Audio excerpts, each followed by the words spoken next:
بسم الله الرحمن الرحيم الحمد لله رب العالمين الصلاة والسلام على رسوله الكريم اما بعد۔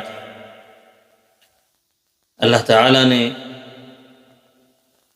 اس دنیا میں انسانوں کی بھلائی کے لیے انبیاء اور رسولوں کا سلسلہ شروع کیا۔ یہ سلسلہ چلتا چلتا ہمارے نبی محمد صلی اللہ علیہ وسلم پر ختم ہوا۔ آپ صلی اللہ علیہ وسلم کو نبوت عطا کی گئی۔ جب نبوت کے 10 برس بیت گئے تو آپ صلی اللہ علیہ وسلم کو ایک بہت بڑا معجزہ عطا کیا گیا۔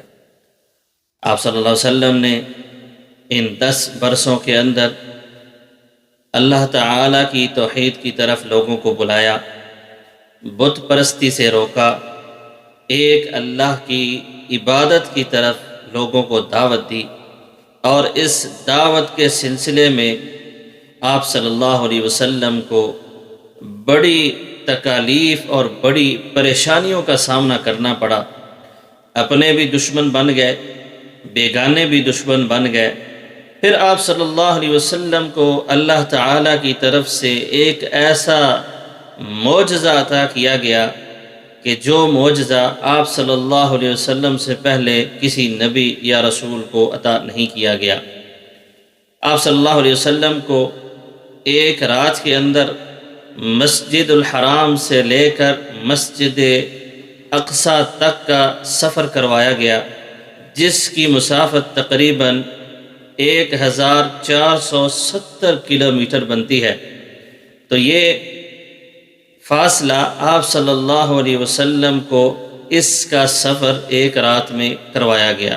پھر وہاں پر آپ صلی اللہ علیہ وسلم نے انبیاء کی جماعت کروائی۔ وہاں سے آپ صلی اللہ علیہ وسلم کو آسمانوں کی طرف لے جایا گیا، آسمانوں کی سیر کروائی گئی۔ پہلے آسمان پر گئے، پھر دوسرے، تیسرے، چوتھے، 5ویں، 6ٹھے اور 7ویں، ان سارے آسمانوں کے اوپر آپ صلی اللہ علیہ وسلم کی ملاقات مختلف انبیاء اور رسولوں سے کروائی گئی۔ سلام دعا ہوئی، انہوں نے مرحبا کہا، اور پھر آپ صلی اللہ علیہ وسلم کو جنت اور جہنم بھی دکھائی گئی۔ اس کے بعد آپ صلی اللہ علیہ وسلم کو سدرۃ المنتہا لے جایا گیا۔ پھر اللہ تعالیٰ سے آپ صلی اللہ علیہ وسلم کی بات چیت ہوئی۔ اللہ تعالیٰ نے آپ صلی اللہ علیہ وسلم کو نمازوں کا تحفہ عطا کیا، جو کہ 50 نمازیں تھیں۔ آپ صلی اللہ علیہ وسلم کی خواہش پر ان نمازوں کو 50 نمازوں کو کم کر کے 5 کر دیا گیا۔ اب اگر کوئی 5 نمازیں ادا کرتا ہے تو اس کو 50 نمازوں کا اجر ملے گا۔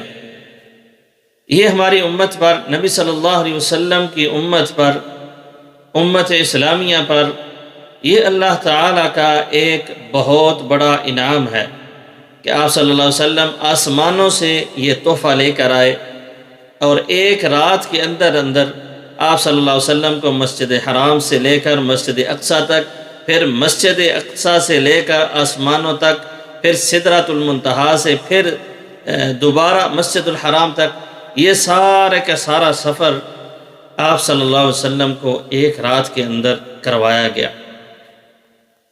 تو اہل ایمان، ان کے لیے یہ ضروری ہے کہ وہ اس بات پر ایمان رکھیں کہ آپ صلی اللہ علیہ وسلم کو یہ جو سفر تھا، یہ بیداری میں، اور آپ صلی اللہ علیہ وسلم کو ساتھ لے کر یہ کروایا گیا، یہ کوئی خواب نہیں تھا۔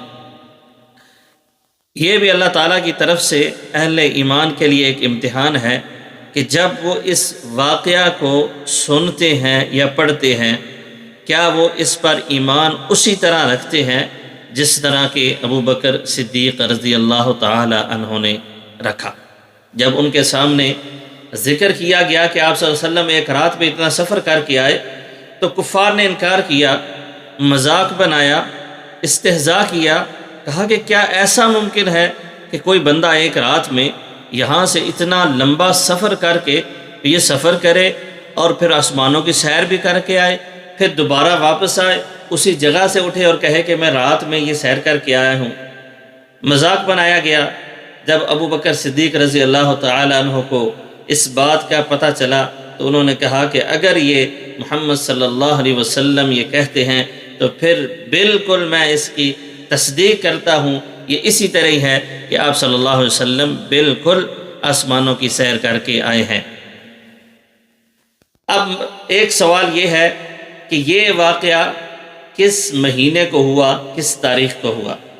مورخین کے نزدیک اس کی تفصیل میں، اس کی تاریخ میں اختلاف پایا جاتا ہے۔ بعض کہتے ہیں کہ ربیع الاول میں ہوا، اور بعض کہتے ہیں کہ رجب میں ہوا، اور بعض لوگ اس کو یقینی طور پر رجب کی 27 تاریخ کو کہتے ہیں، اور اس 27 تاریخ کو مختلف محافل کا انعقاد کیا جاتا ہے، شیرینی تقسیم کی جاتی ہے، میٹھا تقسیم کیا جاتا ہے، مساجد کو چراغاں کیا جاتا ہے، لائٹیں لگائی جاتی ہیں، اور ایک عید کا سما ہوتا ہے۔